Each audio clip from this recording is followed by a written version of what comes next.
Hi, this is Colleen from Keeping the Peace Defensive Handgun Training for Women, and today I want to welcome you to episode 9 of the Preparing the New Shooter series. Today we're going to be talking about nomenclature and function of both revolvers and semi-automatics. I'm going to take you tabletop so that you can see the gun up close as I tell you what all these little pieces and parts are and what they do. The first gun that I'm going to go through is your standard revolver here. What I'm going to do is start at the business end, the muzzle end, work my way around the top, back underneath the bottom. Okay? The first part of the revolver that you would see would be your barrel. Okay? On the barrel, you have a front sight blade that is affixed. Then you have your top strap. On a lot of revolvers, your rear sight is simply a groove going right down the top. This groove along the top strap is also my rear sight. Okay. Right here is my hammer spur. Some revolvers have that shrouded in either metal or plastic so that you can't see it. Those would be what we call double action only revolvers. They do not give you the ability to cock the hammer for a single action shot. These are my grips or stocks. This is my trigger guard, and of course the trigger. This button here is my cylinder release. On this particular make and model, you press it forward toward the cylinder in order to open the cylinder, which is the portion that holds the ammunition. Okay, these little individual cylinder chambers are where you would put the rounds.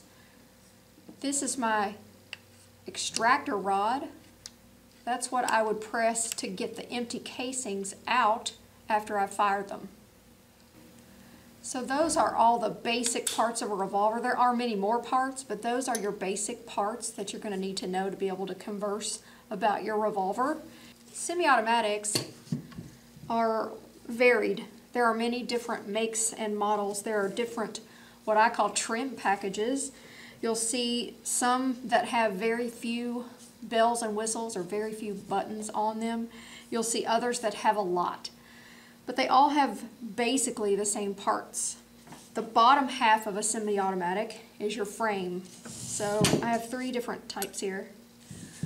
And on all 3 of these, try to get them in the frame here. The bottom half is my frame. Okay. The top half is my slide. On this particular one, I've got a slide, and then I also have a pop-up barrel.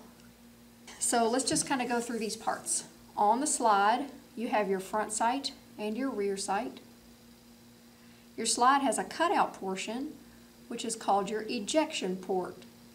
That's where the empty brass is ejected out of the gun so that a new round can be loaded up from the magazine as the slide goes back forward during firing. I just want to take a minute and show you a couple of things. We just now talked about the ejection port. I want to show you down inside here. You're going to see a couple of things. Hopefully we can get it where you can see it. You see this ramp that's leading up into the chamber. You see that? You see this ramp. That's your feed ramp. A lot of times if you have broken in your gun but you're still having issues with your ammunition cycling through the gun, you'll hear people talk about polishing the feed ramp, and that's what they're talking about. That is where the ammunition slides up from the top of the magazine into the chamber. Okay, so that's your feed ramp. Okay, inside here you've got a couple of other things that are good to note. This is my extractor. It runs right along the outside on this particular gun, and then on the inside it looks like a little hook. If I can get it to where you can see it, it's like a little hook. It actually grabs the back of the casing and pulls it out of the chamber. When it gets to the back, the round then hits the ejector, which is this little piece sticking out here, and that's what causes that brass to fly out this direction. Okay, with my slide in the rearward position like it is now, you're able to see the barrel and the guide rod. The guide rod is what your recoil spring rides on. Your barrel has two ends, the muzzle end, which is the end that the bullet actually comes out of, and then the chamber end, which is the end that the cartridge goes into. Right here on this particular gun, there is a safety on the slide.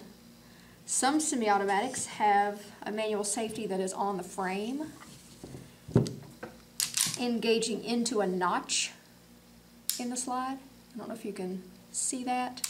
Hopefully you can. There's a little notch cut out in the slide, and when I engage the safety, it actually goes into that notch, preventing my slide from moving. Okay, this particular safety is actually on the slide itself. So internally there's something blocking my hammer from striking the firing pin. This particular gun also has what we call a decocker built into the safety. So the safety also decocks the hammer. I'll let you see how that works. Okay, right now my hammer is cocked. If I turn on the safety, it decocks the hammer. It causes that hammer to fall forward, but it blocks it from striking the firing pin. Okay? So on this particular gun, I'm going to put in an empty magazine because this gun has a magazine disconnect safety also. If I were to try to fire this gun, it's still in safe mode even though it's been decocked. There are some semi-automatics that have strictly a decocker. So on that type of gun, you would decock it, it would cause the hammer to go forward, but you could still press the trigger and have a double action fire. This particular gun, you cannot do that until you disengage the safety. So this is both a safety and a decocker in one. Some guns have a safety and a separate decocker. Some semi-automatics have only a decocker. Some semi-automatics have only a manual safety. Some semi-automatics have no manual safety, but they may have another internal safety like something in the trigger or something like that. Okay, on this particular gun, there's my hammer. Your hammer is visible. There are some semi-automatics that are striker fired. Striker fired semi-automatics do not have a hammer. We'll go through the difference between hammer fired and striker fired in a future video that will not be part of this particular series. It will be part of a new series I'm getting ready to start called Gun Terminology for Dummies. Okay. Underneath the hammer you have this curved portion that we call the tang. Some people call that a beaver tail. That is there to protect you from the slide, which is moving back and forth while you're shooting. So all of your body parts need to be below that curved area while you're shooting.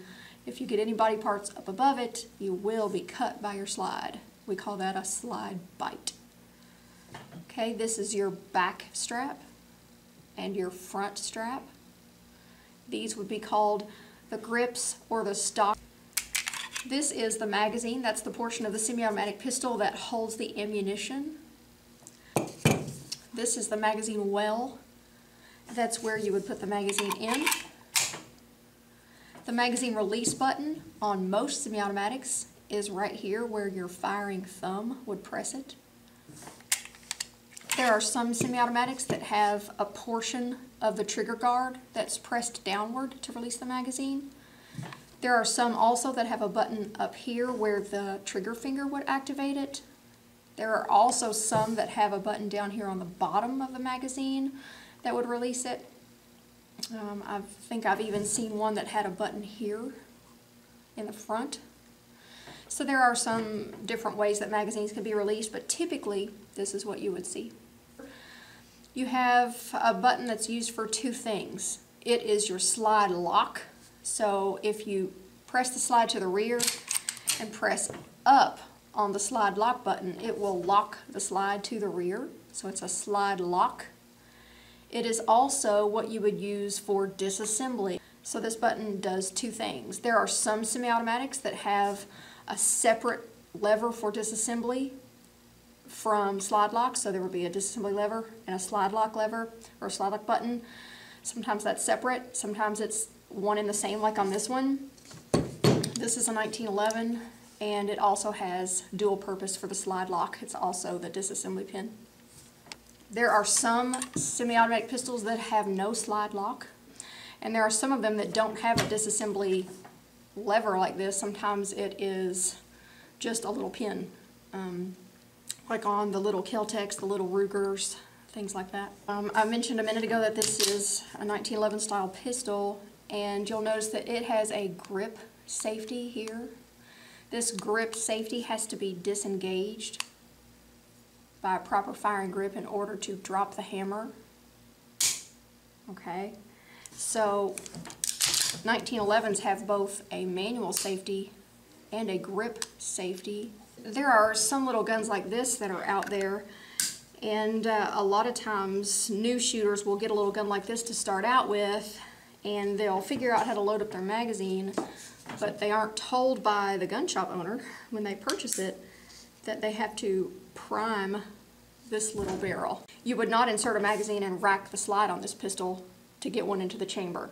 You would prime that chamber by literally placing it in with your fingers and then closing it down.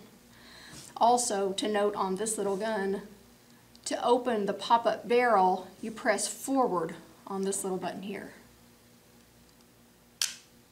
But next week is episode 10, and we'll be talking about range etiquette and what you need to include in your range bag to make sure that you're prepared for a good shooting experience at the range. So I'll see you next week. I hope you're having a great day, and God bless.